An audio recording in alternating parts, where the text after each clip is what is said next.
2 years ago, I found one tree with one branch that had it. So we decided to figure out how does it spread, how quickly does it spread. Within a year, the whole plant. Talking about the mite. It moves really quickly. Lychee. By wind. Yeah. What do you do? Right?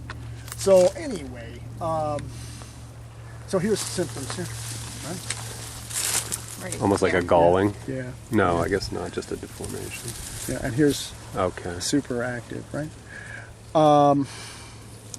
And it moves, you know, if I touch this and then I touch this, now it just spread. It's like a bacteria, but it's a mite. So you can, you know, the protocol is to defoliate the tree and spray it with sulfur forever. It's really, it's a temporary fix that's appropriate in some situations and sometimes. But so far as like going forward, you know, sustainably, spraying sulfur all the time, especially larger trees that keep flushing, you'd be spraying sulfur every, you know, 2 to 4 weeks forever. It's just not sustainable. I've seen sulfur toxicity in some groves where people have continually sprayed. So we now do have some products that look promising that could substitute for the sulfur, but we have not found a curative.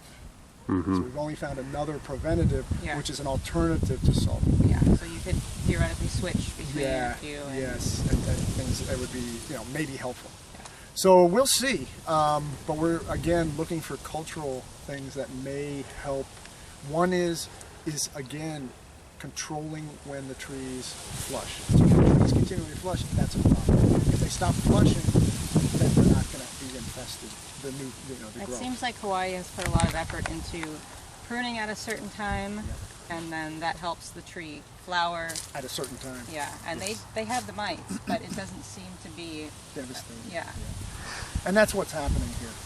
So people are figuring out, okay, you know, last year we had a crop, but most of the time down here the crop is quite light. I mean, down here, and it ranges, you know, from no crop to people who might have, depending.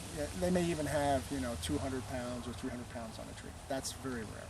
The average yield has been historically down here about 50 pounds per tree per year. That's about it. But obviously it could be much, much better. But part of the problem is the flowering and getting it to flower and set fruit. And now the mite is the added issue. So we'll see. But certainly more north of here, I think that people ask me, hey, I'm going to plant lychee. And I said, well, you need to move about 200 miles an hour. That if you really want to grow it. Yeah. It's just, we don't get cool enough temperatures. Although this year it's looking like we may get a crop this year, but it's just like hit and miss. So is a good crop every 5 years viable? No, not commercially. Not commercially. Yeah, so that's sort of the issue. So you have to think about that. And like I said, Mauritius and Sweetheart are easier to induce than Brewster. Up north, Mauritius seems to be more reliable. Sweetheart, I've seen people get nothing. Is that right? Yeah. Okay. Our Sweethearts are usually coming in either a little before or during Mauritius. And then the Brewster comes much later. But reliability, I haven't seen much difference between those two here, although maybe some other people have, maybe some other growers have seen it. But Mauritius has certainly historically been the more reliable. Anyway, you should see this. But you don't just drop it to the ground. You actually have to physically plant it, burn it, or bury it, get it out of the way. Okay. If you just drop it to the ground, the spores just go away. Okay. The other thing is, that's why you see these air jets. You don't want to be getting the because that just makes it perfect for this purpose. The inoculation.